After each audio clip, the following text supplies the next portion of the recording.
দুনিয়াতে যত অদ্ভুত অদ্ভুত প্রশ্ন সব আপনি মুসা আলাহিস সাল্লামের মাথা থেকে পাবেন। বিভিন্ন বিষয়ে আল্লাহরে প্রশ্ন করতেন। সাইয়েদনা মুসা আলাহিস সাল্লাম আল্লাহরে বললেন, আল্লাহ আপনি আমার এমন একটা জিকির শিখাইয়া দেন যে জিকিরটার শব্দ আপনি আর আমি ছাড়া কেউ জানবে না।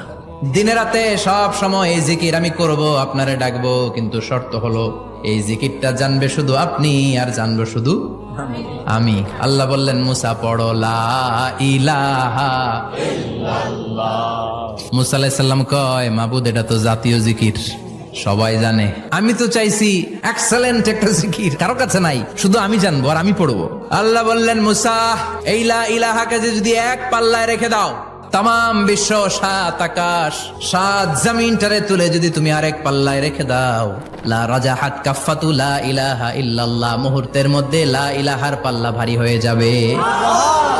ও মুসা, তুমি যতই এক্সক্লুসিভ জিকির চাও, লা ইলাহার চেয়ে দামি জিকির আমার কাছে নাই।